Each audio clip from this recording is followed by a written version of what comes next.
Yeah, hambog ng Sad Pro Crew.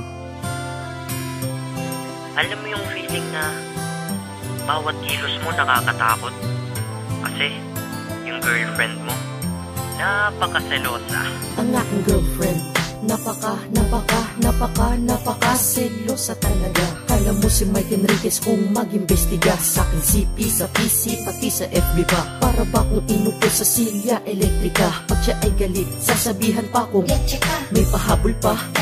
Easy lang, pwede ba? Sorry na, dami teka.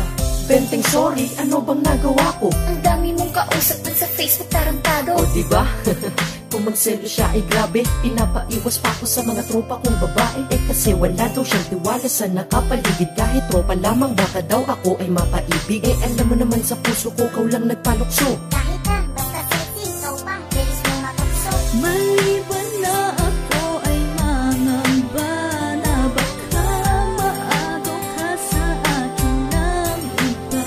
Ang nais ko lang ay sabihin mo na tanging ako ang nasa puso mo. Pag ako ay nagpaalam, isip niya ay masama na di daw ako pwedeng lumabas pag di ko siya kasama. Pag ang cellphone ko ay tumunog, siya pa nauuna. Tumingin at sasabihin niya, Bilis mo magpura. malapit ko nang ang mamura itong aking mahal.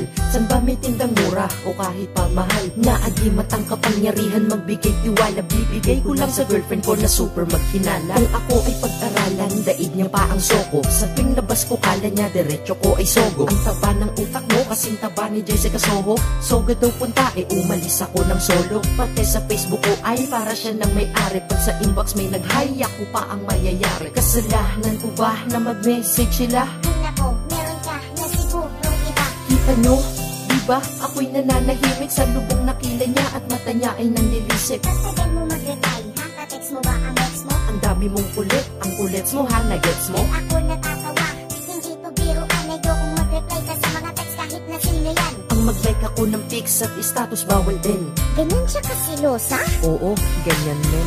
Maliban na ako ay mangamba na baka maagaw ka sa akin ng iba. Ang nais ko lang ay sabihin mo na tanging ako ang nasa puso mo. Di ka na kamariwana, di rin nakasindi. Pero ba't ang manghinala mo napakatindi? Pero kahit na selosa ka't ako'y sinakal, yan ang dahilan kung ba't lalo kitang minahal. Dahil kung ang kiling mo ay daig mo pa si inay, mabuti nang ipagdamot mo ko kaysa pamigay. Pag may lumalandi sa'kin, tsak malilintikan sila. Imbis na ako'y magalit, na intindihan kita. Pinapakita mo lang naman na ayaw mo, diba, na mawala ako sa'yo at mapunta ako sa iba. Bawal na din ako makipag-usap kung kani-kanino. Kulang na lang magselos kay na rin sa'king anino. Pag ikaw ay nagsiselos, sarap sa pakiramdam. Kasi kung di mo ko mahal, wala ka ng pakialam. Sayo lamang kaluluwa, puso at katawan. Kaya kung girlfriend nyo selos, na huwag nyo napakawalan. Alam mo, kahit napakaselosa mo, mahal na mahal kita. At saka, tandaan mo to ha, sa'yo lang ang prinsipe ng Sad Pro. At ikaw ang nag-iisang prinsesa ko. Maliban na ako ay mangamba na baka maagaw ka sa akin ng iba. Ang nais ko lang ay sabihin mo na tanging ako ang nasa puso mo. Yeah, Ina ng Mongol Unit and DJ Savvy. Siya yung girlfriend kong selosa. Love you.